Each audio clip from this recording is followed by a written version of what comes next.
All right, welcome everyone. Thank you for joining us today for the Pulmonary Fibrosis Foundation's Disease Education Webinar Series presentation. I am Laura Devitt, Director of Programs at the Pulmonary Fibrosis Foundation. I hold a master's degree in social work, and I'm also a licensed social worker in the state of Illinois. At the Pulmonary Fibrosis Foundation, I work closely with our various volunteer programs. I'm glad to be with all of you today. Today's webinar, Coping with Uncertainty, Building Resilience and Hope Through Writing, Reflection, and Self-Care, will be led by Pennie Hunt. Pennie is an inspirational speaker and author whose personal successes and challenges have shaped her Grateful for It All viewpoint. After a series of life-changing events, Pennie married her gift of communication with her passion for helping others to form Journey Through LLC. Leaving her successful career as executive director of a statewide nonprofit, she now uses her unique blend of spirit, courage, and compassion to write and speak about how to change, heal, and empower your life. As you know, the COVID-19 public health crisis has interrupted daily routines for many as social distancing guidelines aim to slow the spread of the virus. The fear and uncertainty associated with COVID-19 and isolation associated with social distancing measures have impacted the mental health of many, particularly in those with chronic illness.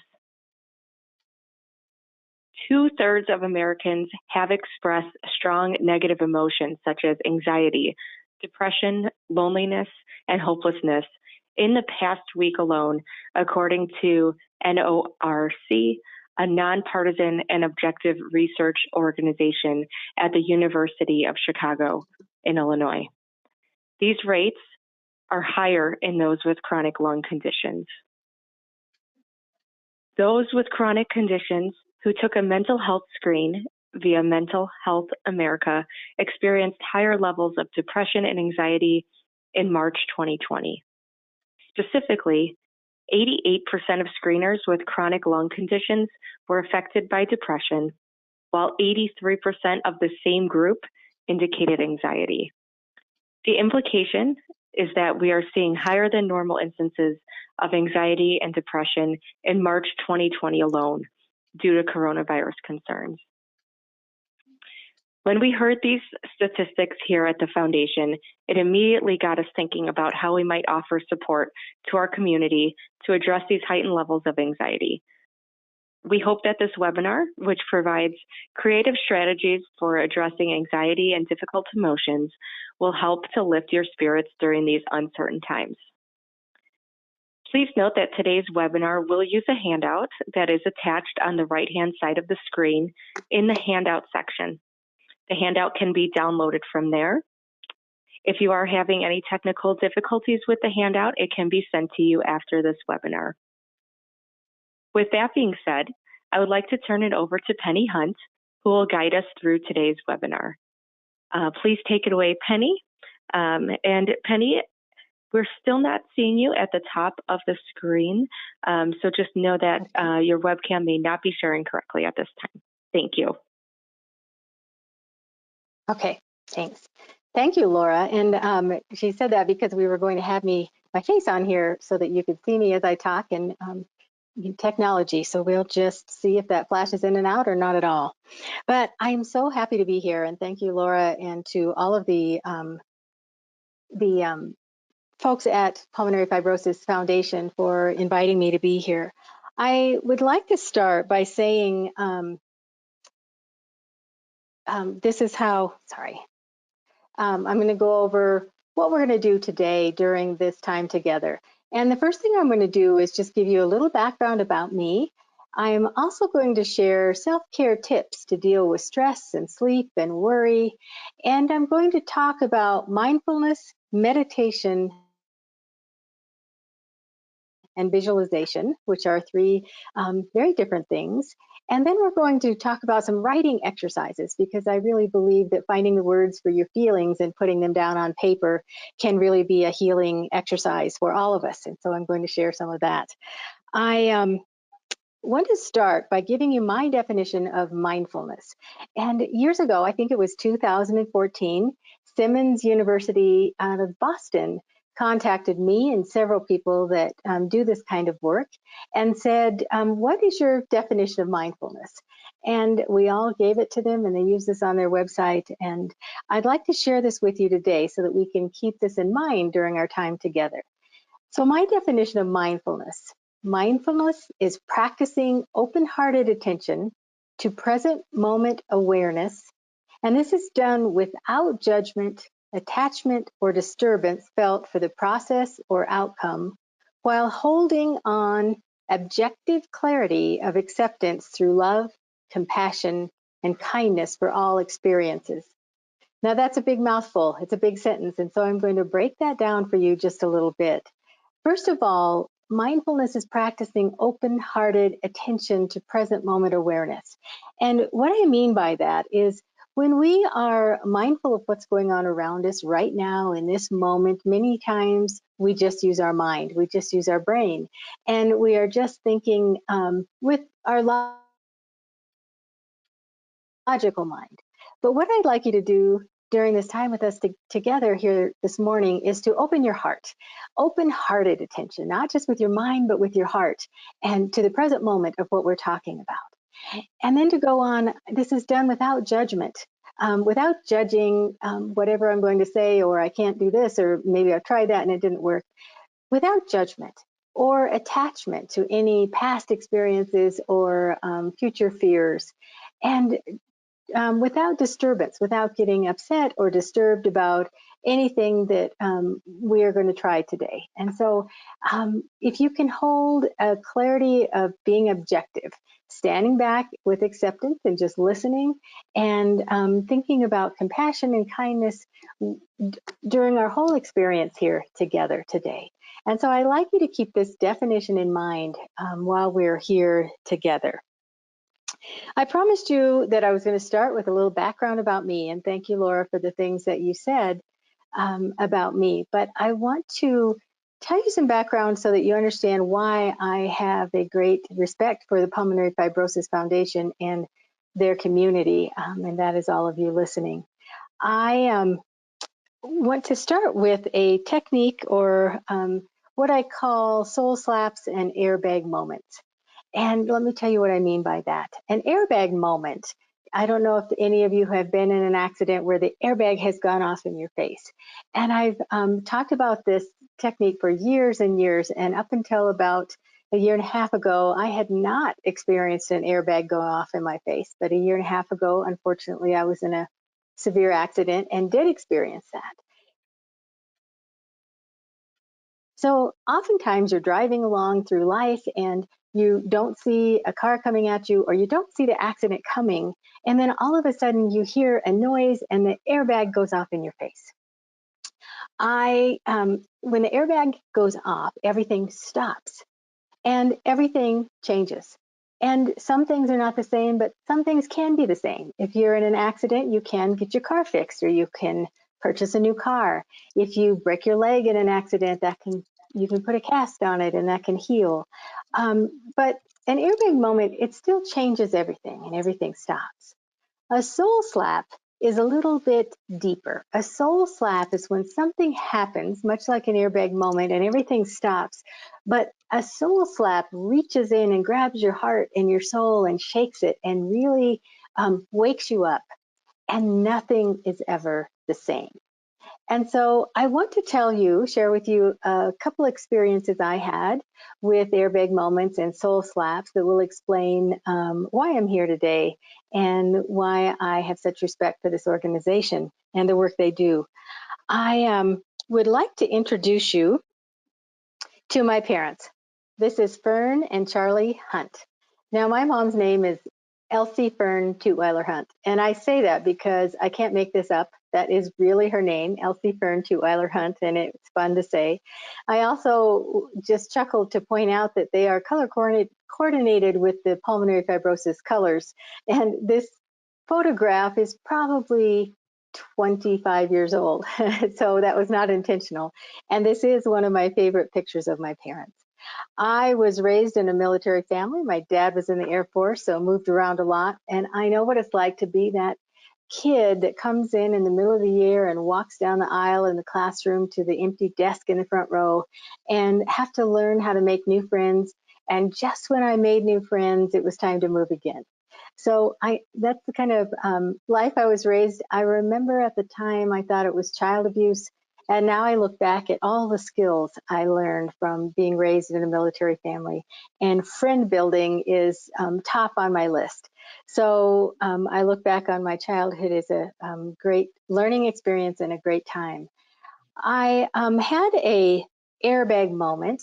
I was in 2004. I was running an organization, as Laura mentioned, and we recruited doctors to the state of Wyoming, where I live.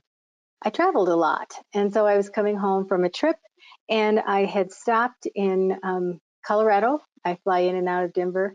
I stopped to have dinner, and my dad called me. My dad had been ill for several years. He'd had a cough. They lived in South Dakota and wintered in Arizona. He had been to doctors both places, back and forth, on several different kinds of antibiotics, and never could get rid of the cough. Kept feeling worse. And finally, he called me that night as I sat alone in that restaurant, and he said, they finally diagnosed what's wrong with me. And have you got a pencil to write this down? And I wrote down what he said: idiopathic pulmonary fibrosis. I had never heard of it before. And as soon as I got home, back from my trip, I opened my computer and searched on the internet.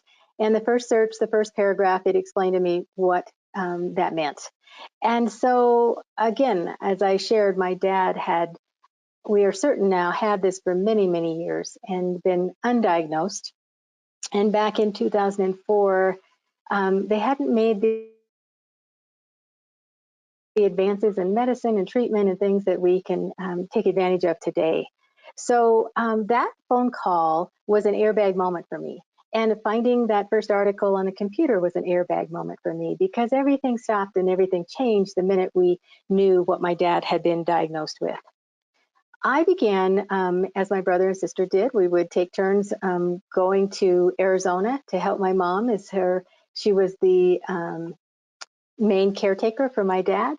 And we would take turns, and I had a schedule where I would spend so many days there and so many days at home, and back and forth. And it was a gift to me to spend that time with my dad, and I learned so much about him.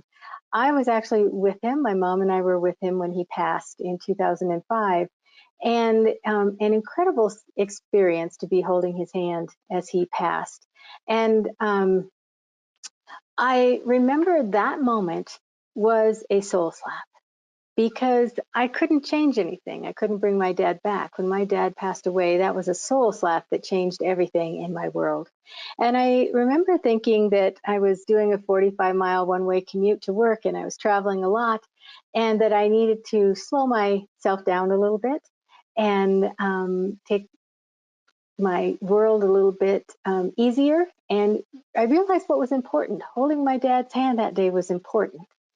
So I cut back on work and started to slow down. And then as life happens, it starts to get busy again, and I start saying yes to everything. And my world got busy, and then I got another soul slap.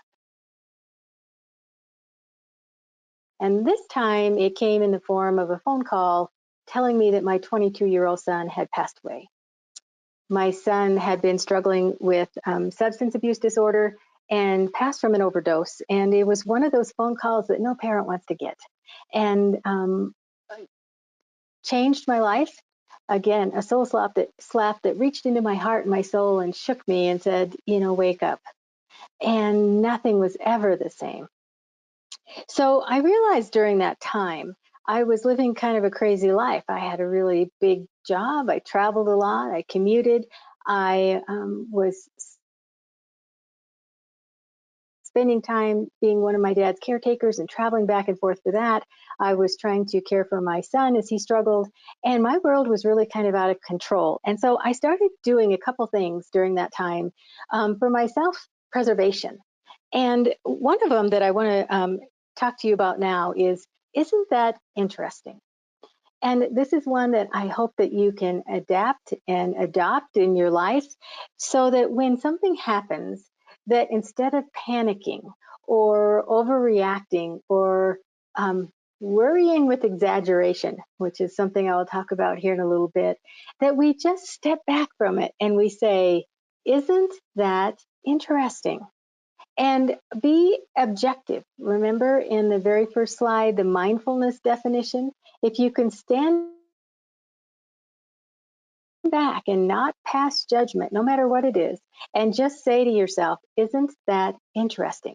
And you might have to practice saying that out loud a couple times because it takes a while to get in the habit of not reacting immediately. I will give you an example. My mom would call me in a panic if my dad was having a bad day and say, can't you get down here today? And I would say, Mom, I have a flight scheduled in 3 days. I will be there then. And I would say this sentence to her. Isn't that interesting that that's happening today? And yes, I'll be there in 3 days. And I could use that phrase to not only calm myself down, but to also calm her down and get her to just stand back and objectively look at the situation of what was happening and that it was going to be okay. So I invite you to make note of this and try to incorporate that into your life. The next thing I did was I had heard a lot about meditation. And, and I thought, oh, I don't know if I can do that. You know, you hear how you have to sit on the floor and cross your legs. And I remember thinking, it might be too hard. Well, I'm here today to help you understand that meditation doesn't have to be hard. This is what I did. Again, my life was crazy. I was worried for my own health because I was pulled in so many directions. And I remember the first day I sat in a chair and I put headphones on, found a soundtrack with rain and sounds of rain, and I said out loud to myself, clear my mind, clear my mind, clear my mind. I was able to do that for about 3 minutes. And it made such a difference because I remember in that 3 minutes, I felt calm. I could continue to say, isn't that interesting with everything that's going on in my life? And I felt calm in those moments that I was saying that phrase out loud, clear my mind, clear my mind, clear my mind. That was over 20 years ago. I have taken many workshops. I've learned many different styles and techniques for meditation, and I will still tell you the one I use the most is putting headphones on with rainwater or the sounds of the ocean and saying that phrase or saying nothing and just emptying my mind. You see, it does it for me. It's not comfortable to sit on the floor cross-legged in a straight back. And I would like you to realize that you can do whatever is comfortable for you. And the only thing I would caution you about, and if you like to lay down to do it, oftentimes you'll fall asleep. And so the point is not to relax to the point of sleeping. It is relax to the point of calmness and clearing your mind of all your struggles and worries. And I mentioned a while ago, exaggerated worry. And this is what so many of us do. My mom would call in a panic and she would have exaggerated the situation to the point of having herself so worked up and afraid because fear really is the bottom line for all of this. And so if we can get ourselves under control and say, okay, we're exaggerating that concern, we are exaggerating that worry a little bit, and just listen to some ocean music or some rainwater and clear your mind for a while. Now, the reason I know you can do this is because worrying is negative meditation.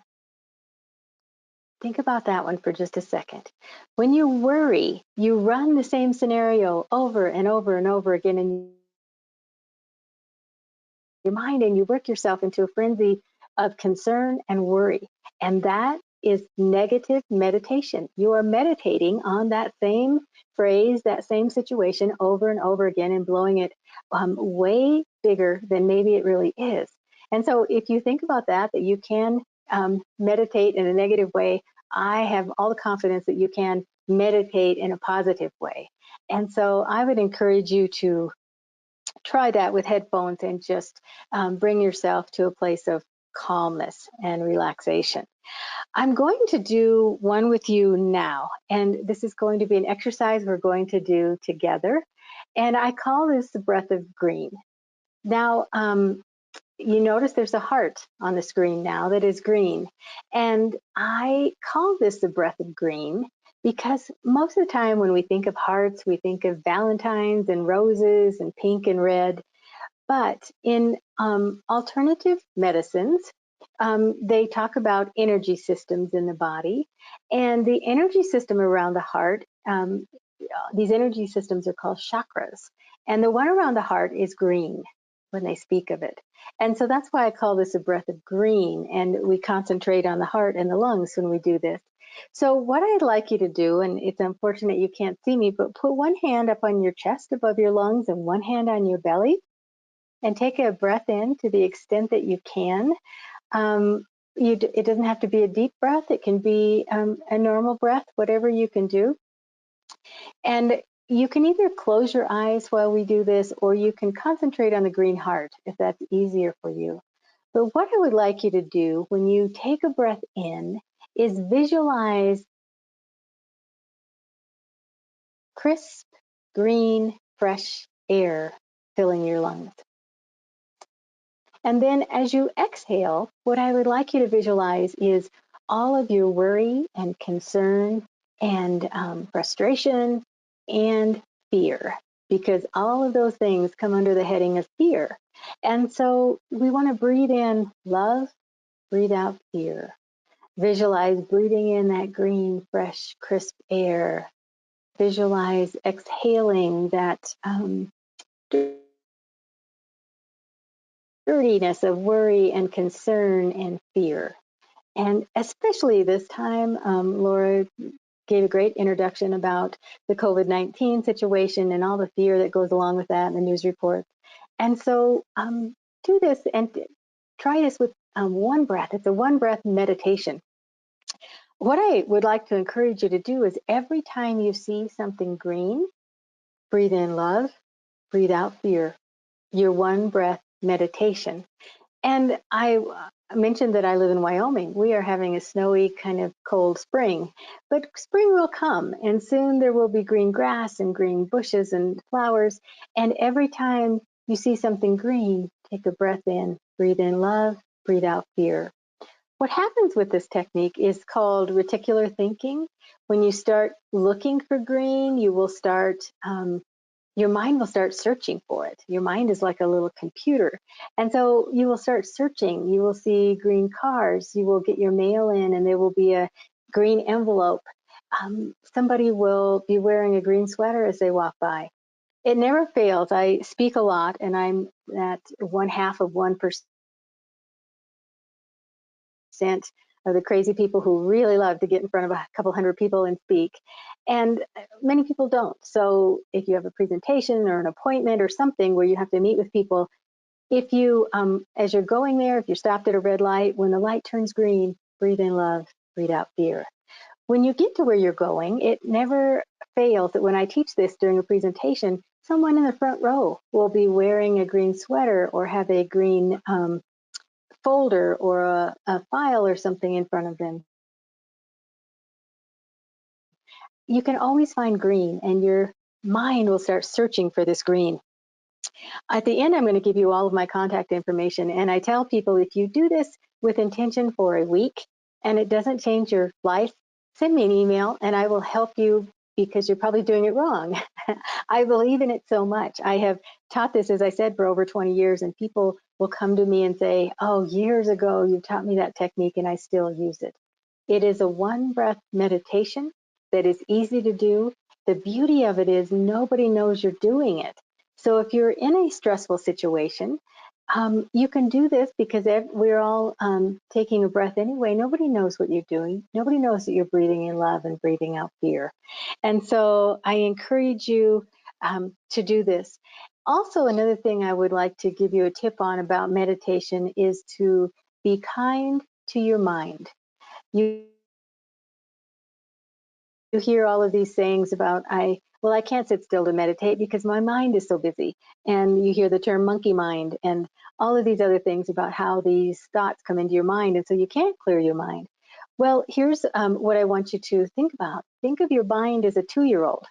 And 2-year-olds are here and there and everywhere and very short attention span. And that's how our minds can be when we try to meditate. So be kind to your mind in the same way that you would be kind to a 2-year-old, and be patient and know that if another thought comes in, one of those worries come in, just let it float right on by, and don't criticize yourself or judge yourself for having that happen, because it happens to all of us. It still happens to me. I have good days of meditation and I have days that I think that really didn't help me too much. And so it is a learning process, and it's a skill that I know you can learn and that I believe will help you. Now I'd like to talk to you for a minute about visualization, which gets confused often with meditation, and it's really very different. Visualization is when you're trying to put something in your mind, trying to concentrate on one thing.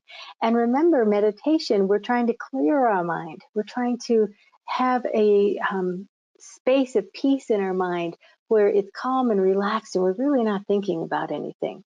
Visualization, we are putting something in our mind to think about. I want to give you a technique, and I like to use myself because it's who I know the best, and I can give you experiences and examples from my life. Years ago, I should say I grew up on water skis. I water skied almost every day, grew up near a lake. I love water, love the ocean. And years ago, I had my children when they were young at a picnic at a lake. And I had one of those 99-cent inner tubes, or not inner tubes, air mattresses. And I was floating around on this air mattress in this little lake. And I can remember thinking, this is a perfect day. The sun was warm on my skin, but not hot. There wasn't wind, but there was a really lovely breeze. I can remember the ripples of the water were rocking my air mattress in just a wonderful way. I could hear my kids playing with their friends on the side of the lake and giggles. And it was such a perfect day. So I can call that back up in my memory bank. And when I'm stressed, I can sit for 5 minutes and visualize that day. And I visualize it with all of my senses. And this is the trick to visualization. So if you can come up with a memory of something that you loved, a moment in time that was so perfect for you, and it could be a big event, it could be something very small. This day was an ordinary day for me. It wasn't anything spectacular, but it was perfect. And so visualize it with all of your senses. I could still feel the warmth of the sun on my cheek. I can smell what the lake water smelled like. I can feel my hand going in the water and feeling the temperature of the water and hearing the giggles of the kids on the beach. And so you visualize it with every one of your senses so that it becomes real. I will tell you, you've heard stories about athletes that visualize crossing the finish line before they ever run a race. And that is because your mind and your brain cannot differentiate between what's real and what you're visualizing. So when you visualize over and over again crossing that finish line with your mind's already believing that that's happened. And it makes it much easier to become reality. So when I come to a point where I visualize floating on that air mattress on the lake, I think my mind believes I'm there again because I visualize it in such deep connection with all of my senses. Now, what we don't want to do is turn it into a daydream. We don't want to all of a sudden just start daydreaming in your mind again, a little bit of a monkey mind, and loses track of where you're supposed to be. You want to keep it controlled on your visualization. This works really great in the morning if you want to visualize this in the morning, and it only takes about 5 minutes and then you let it go. It's not something that you have to be cognizant of all day long and, oh, I've got to keep this in my mind. I have to keep this in my mind. It's something that you can visualize, spend 5 minutes on it, and then let it go. So that is mindfulness, meditation, and visualization we've talked about. I'm going to give you another technique, and this is one that I've taught for years again, and I love, and it is one that I truly believe in, and I call it burden basket. One thing that I do for myself, for self-care, many of the things I teach, most of them are don't cost any money. They're easy to do. They're easy for you to do alone and by yourself, and it doesn't take anything expensive to do. One of the things I do for myself is get massages. And I travel, and when I travel, I try to get massages in the areas that I'm in. And many years ago, I was in Arizona, and I had made an appointment for massage and went down from my hotel room to the spa area. And the massage therapist went to take me in the room. And as we went down the hallway, she stopped and brought down this really big basket from the wall. And she said, I would like you to put your burdens in here before we go in for your massage. And I was a little confused. I wasn't quite sure what she meant, but I still don't know if you can see me or not, maybe not. But I took my hands in a big swooping motion, and like I was scooping up something in the air, and dumped them into her basket. Now, remember, at this time, my dad was very ill. My son was struggling. I had a crazy job. I had a lot of burdens. So I felt like I filled her basket pretty well. And then we went into the room, and she said, this is great. Now it can be just the two of us, and you can totally relax for this massage. I will tell you, to this day, it was probably the best massage I have ever had. And she had told me I could pick up my burdens on my way out. Well, after a massage, I call it massage brain. I don't hardly know my name, let alone how to do anything. Or I stumbled back to my hotel room and sat there. And then I thought, oh no, I had not picked up my burdens. And then I realized that was the whole point, that we can dump our burdens. We can put our burdens and our worries and our concerns away for a while so that we can enjoy. I wanted a burden basket just like hers. And it took me several years of searching, and I found one in New Mexico. And this picture on the screen is my burden basket. It is, I'm sitting right now in my home office, and over my shoulder in the doorway is where my burden basket hangs.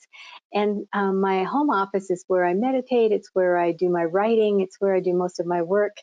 And it's a place I love and enjoy being. And so when I come in, I dump my burdens at the door before I come in to do any of that. I had researched this a lot, and the burden basket is actually a Native American custom. Many Native American people hang a burden basket at the entryway of their door for their home so that you can come and visit them, and they're happy for you to come into their home, but they want you to leave your burdens outside and not dirty up their space with your burdens. And so the burden basket is a great visual. I also tell people, do not wait until you get a basket. Look around your home. You can use a cup. And I even give away plastic Dixie cups when I speak in person that say burden basket on them, so that when the attendees to my presentations leave, they can start using that burden basket in their car or on their way home. It doesn't have to be fancy.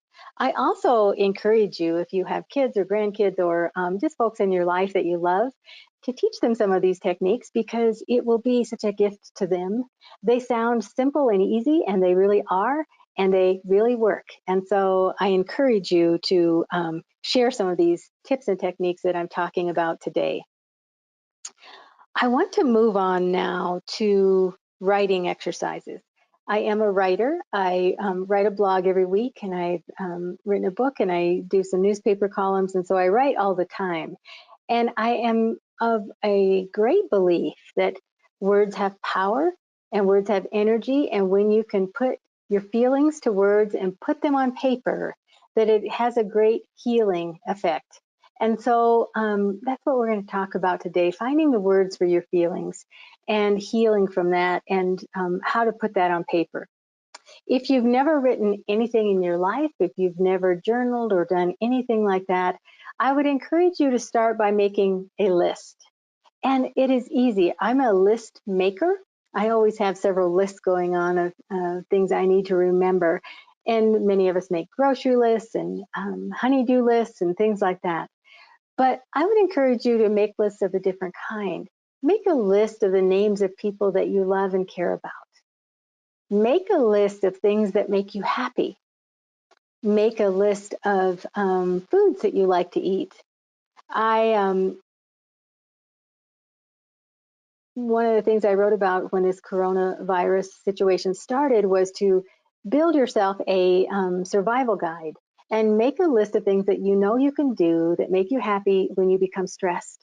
And so you could write on there meditation and visualization and writing or taking a walk or whatever it is. And then when you find yourself stressed, pull out that list and you have a whole toolkit of things that could help you. But by making these lists, a couple things happen. The first thing is you get a pen in your hand and you put your hand on the paper and you start writing. Or you put your hands on the keyboards and you start typing so that you have your first effort at writing anything. And remember the mindfulness definition, we don't judge what we write, we don't critique it, and we don't put any preconceived notions on, oh, that's not good, or I shouldn't write that down on paper. What if somebody sees it? Just write, just make your list. What happens when you do these lists? Later, if you really do find writing to be something that you enjoy, later you can go back in and pull out your list and find topics to write about. Laura mentioned the handouts that we're going to give you at the end, and they are about writing. One of them is writing suggestions of things that you can do to write, and also cues for writing and ideas of what you could write about so that you can have some ideas, and that's what those handouts are that we'll give you at the end. But making a list is a great thing. Another exercise, and here you see a collage of my pictures, a favorite photo exercise. And this is, if you find we all have photographs and we all have favorite photographs. So if you pull one of your favorite photographs out and write about it. I share these photographs with you, that one up in the left-hand corner, my parents looking out over a lake. Now, I was not there when the photographer took this, and I often wonder what they were thinking about and what they were seeing. And that can become a great story to write about. Even if I don't know, I can guess some different things that they might have been thinking. The cute little guy in the middle of the page is my son, JT, who passed away in 2007. He was about 4 years old in this picture, and I'm the only one that has this photo of him. It's a very special photo to me. And back when he was 4 and little blonde-headed boy. And I have written many stories about my son. The one next to him is my mom when she was very young and looking pretty sassy, if I say so myself. And it's fun to remember that our parents were people before they were our parents, and wonder what she was like at that age. I would say she's about 20 there. And I have written stories about my mom. The little dog down in the corner is Yogi, one of the great loves of my life. I'm definitely a dog person. And I remember that day we were sitting on the front step waiting for my husband to get home. And it was spring. And so I have written stories about Yogi and that picture. The picture of my parents visiting the church they got married in many years later, and his Goldwing. My dad was the 5-state regional director for the Honda Goldwing Association when he passed. And so that's a special picture. And then the one, I'm the little girl on the back of the scooter with my dad and my brother. And so motorcycles were in his life for a very long time. All of these favorite pictures of mine, all of these can spur stories to write about. And what I want you to know is what a gift we give by writing, because I have given my writings away as birthday presents. I wrote about my brother's 40th birthday, the year he turned 40, and that was a gift to him. One year on my parents' anniversary, I wrote them a story about them being my parents, and that was their anniversary gift. But all of these little treasures of writing down history and things that we feel and things that we can remember are a gift to other people. My mom passed away in August, and I am finding some of her things that she jotted down and wrote, and they're such special treasures to me. The next thing is, I know during this time of confusion with the coronavirus and the social distancing and all of the stress and tension and uncertainty that comes with this roller coaster ride that we're on, that sometimes it's hard to find humor. And then you add in illness and everything that's going on in our lives in addition to that. It's sometimes hard to find humor, but humor is always there. Again, this is a picture of my dad, Charlie Hunt, and I'm going to read to you now one of my writings that I wrote about him that is about humor, because I just want to show you that there's humor in every situation, and we can find it and we can write about it. So bear with me. I'm going to read this short writing to you that I wrote, and it's called "It's Only Oatmeal." I remember the clock. It looked like oak. It wasn't. It was supposed to be a reminder of the time. Time to get up, time to eat, time to watch a favorite TV show, or time to go to bed. But for my dad, it was a countdown of every hour, minute, and second that he continued to live. He would sit in his lazy boy staring at the clock as it ticked away what life he had remaining. When you are dying, and you know you are dying, big things seem small and small things seem big. He was grateful for a clean sheet on his chair and the way he felt after a shower, a small thing. But the process of standing, shuffling to the bathroom, and maneuvering his oxygen tube around him as he sat on the shower stool seemed big. One day, we were waiting for the doctor to arrive. A car ride to the doctor's office had become more than he could handle. For the doctor to stop on his way home to check on him was a small effort, but big for my dad. The clock ticked. My dad watched the clock. I watched my dad. My mom watched me. The doctor opened the door and brought the fresh air of the outside in with him, disrupting the stuffy, stagnant smell that stillness, fear, and illness creates. He also brought a smile, compassion, and hope. After listening to my dad's lungs and heart, checking his blood pressure, and asking the routine questions, my dad said he had something he was worried about. With weak, shaking hands, my dad reached to unbutton his pajama top. The doctor helped him. Pointing to his chest, my dad located a crusty, scabby-looking circle. Between the sound of the tube sucking oxygen and my dad explained that he didn't know what the sore was, and it had just appeared quickly. He was concerned. The doctor reached for a nearby reading light, pulling it over my dad's chest. My mom stood on one side of my dad's chair, and I stood next to the doctor, and all three of us leaned in to scrutinize the mysterious growth. What was it? A new complication brought on by this disease? Something more dangerous? We all held our breath. The doctor hummed and said, "This is interesting. It looks like. The doctor put his thumb and middle finger together and flicked the mysterious mass as if it was a bug. It flew across my dad's chest. "It looks like oatmeal," the doctor said. For the first time in many weeks, laughter erupted. My mom clapped her hands together. I wiped tears away as I held my stomach to stop the ache that comes from deep belly laughs.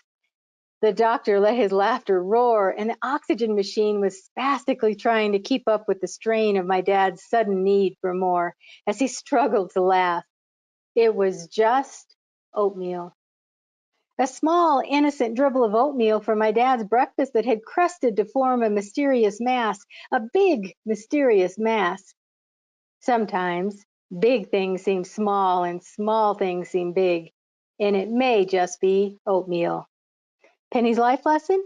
During the most intense, trying times of life, big things seem small, and small things seem big. Oh, thank you for allowing me to share that story with you. But it was such a funny episode. And during a critical time of my dad's illness and of our caretaking of him, and we still found humor. And we laughed about that for weeks, and we would bring it up every time something happened, and we would say, "Oh, it's only oatmeal." And so I give that to you and share that with you as an example of how we can find humor in even the most desperate times of our life, even during this time of sheltering at home during the coronavirus and everything that we have going on in our lives, that we still can find humor and write about it. And so I encourage you to think about the humorous times that you can think of and how you can write about those in your life. I'm going to move on now to gratitude. Gratitude is something I always speak about. I end every presentation I ever do speaking about gratitude because I feel like it's such a gift we can give ourselves and others, and a wonderful way to combat the stress and fears that we have in life. I truly believe that we make a choice every moment to live in fear or faith. And fear comes out in many ways. You've heard me mention the word fear many times today. Fear comes out in anxiety and depression and addictions, and so many ways that fear manifests in our life and in our bodies. Faith is happiness and joy and grace. And I believe every moment we have this choice of living in fear or happiness, fear or grace, fear or joy. And we are the ones that have total control over that. So I'm going to give you some techniques of how you can bring gratitude into your life, how it can make a difference in your day, and how it can really add to your toolbox of things that you can use to combat when you have a struggle with fear. I want to talk to you a little bit about a gratitude list.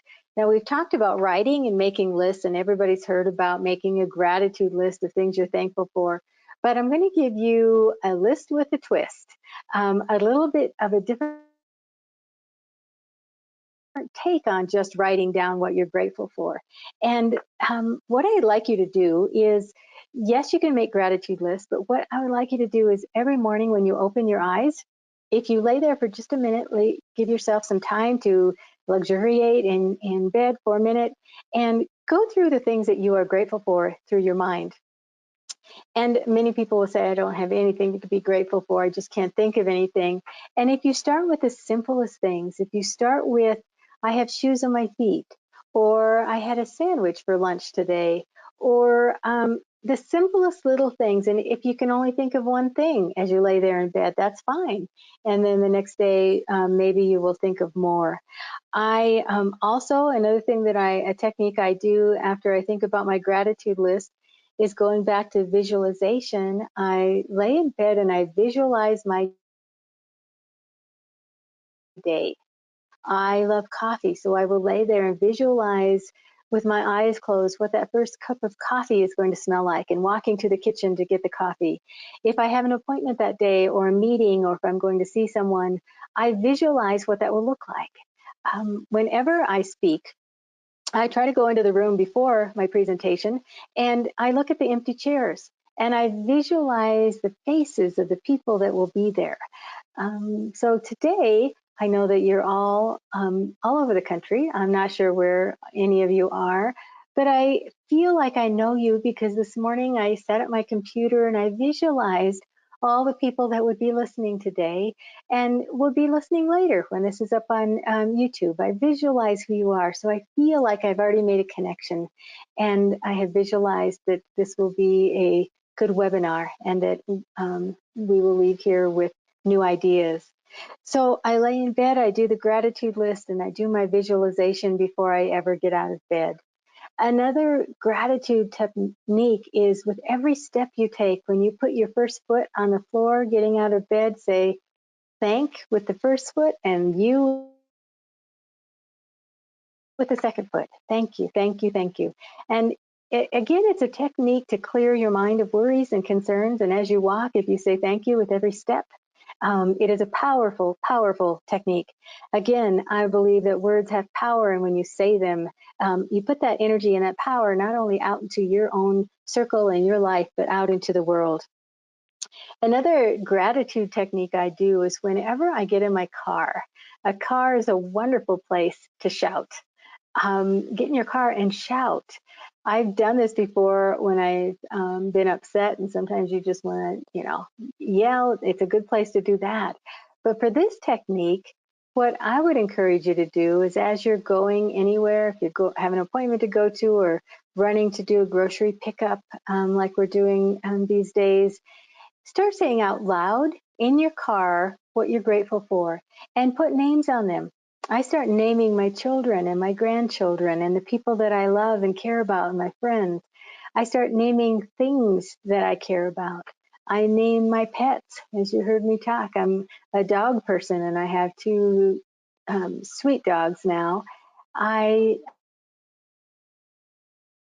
name places that I love. This picture on the screen is Laguna Beach, California, one of my favorite places to visit. And so I put names on the things that I care about and I love and that I'm grateful for. And I say, thank you, thank you, thank you. Thank you for this breath I'm getting ready to take. Thank you for safe cars. I can come up with a million things as I'm driving. And I not only just say it, I shout it. Because again, giving those words power and energy and putting them out into the world is a wonderful thing. I saw a friend and she said, hey, I saw you driving the other day and you were singing. Now,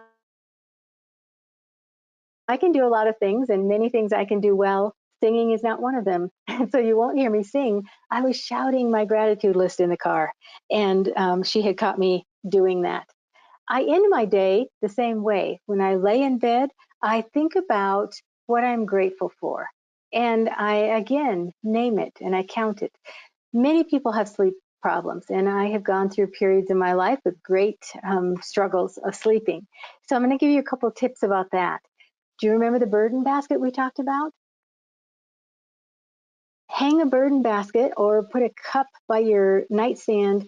As you go to bed, put your burdens in it. Don't bring your burdens in the bedroom. Don't bring your burdens in bed with you. Because what happens is we all get in bed and we lay there and we count everything that we didn't get accomplished. We count everything that we have to do the next day. We count everything that we're disappointed about. We count all of our fears and our exaggerated worries, and that keeps us awake. So, what I would like you to do and encourage you to do is lay in bed and count what you're grateful for. Count the things that you are grateful for, that sandwich you had for lunch, or the people that you love and the places that you've been. And even if you pull back on your memory bank, your happy places where that you've been in the past, and be grateful that you got to visit those places. I always say to people, why in the world would we lay in bed and count sheep that we don't even know when we can count the people and the places and the things that we love and put a name on them? Don't count sheep. Count the things that you love. Count your gratitude list and do it out loud. And what happens is you will go to sleep before you're done coming up with things you're grateful for. You will go to sleep in a mindset of gratitude and love, and probably have better dreams and wake up in a happier position, because that's what the last thing you were thinking about as you went off to sleep is gratitude. And so I'm a big, big believer in gratitude and living in gratitude. Our minds cannot live in fear and love at the same time. It's not possible. So the more you can keep your mind controlled on the things that you're grateful for and happy about, the less space your mind has to fill up with worries and concerns. And so it's a choice that we make every moment. I hope I have given you some techniques and tips today. I hope that you think about mindfulness and meditation and visualization and gratitude and how you can incorporate all of these into your life. I am so very grateful myself today for being able to join you, and for the Pulmonary Fibrosis Foundation for allowing me this time with you. I wish you great joy in your journey, and happiness and gratitude along the way. I have all of my contact information here. I would love to hear from you. And I'm on all social media. There's my website and my, I know you will have access to these slides. I also do a newsletter every Sunday night if you're interested. It's free and it comes to your email box every Sunday evening. And so if that interests you, I'd be happy to add you to my mailing list. And so with that, I'm going to turn it back over to Laura. And thank you again for inviting me today. Thank you so much, Pennie. I did want to just quickly ask, I know we're coming up to the top of the hour, but we did have one question come in, so I'd love to just get some feedback from you. And Sure. so the question is, at night, as you're reviewing the list of things that you're grateful for, what do you suggest doing if worries or fears start to creep in when you're trying to make that list in your mind? Oh, that's a good question. And I would go back to what I said about meditation, that remember your mind is like a 2-year-old. And of course, it's going to jump around and try to sneak in those worries and things. But the best thing you can do is just combat that with putting another piece of gratitude of who you're grateful for. And don't judge yourself or beat yourself up for doing that, because it's going to happen. But if you have control over saying what you're grateful for, you will get more of those gratitude points in than you will the worries. Oh, wonderful. Thank you. All right. And I believe that was it for questions that we received during this webinar. So just want to do a few housekeeping notes before we end for today.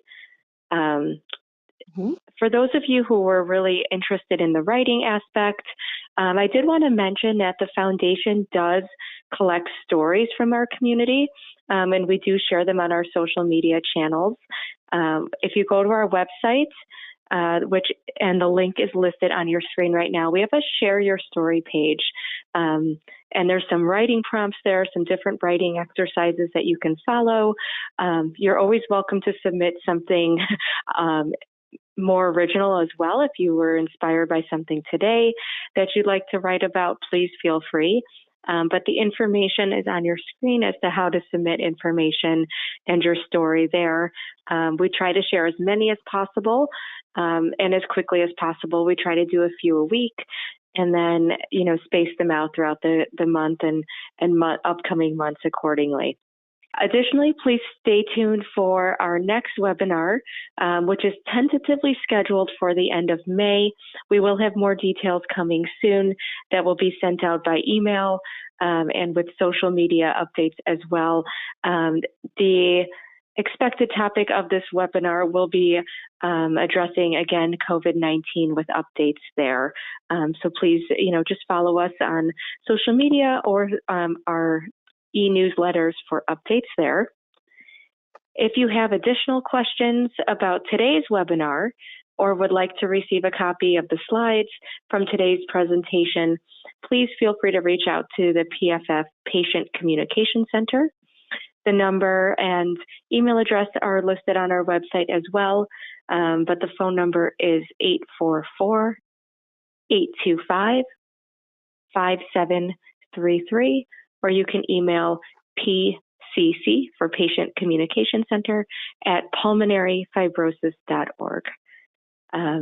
Lastly, I did want to mention that while today's webinar provided some helpful tools, if you are struggling and require assistance outside of the scope of this discussion, you may consider seeking professional support.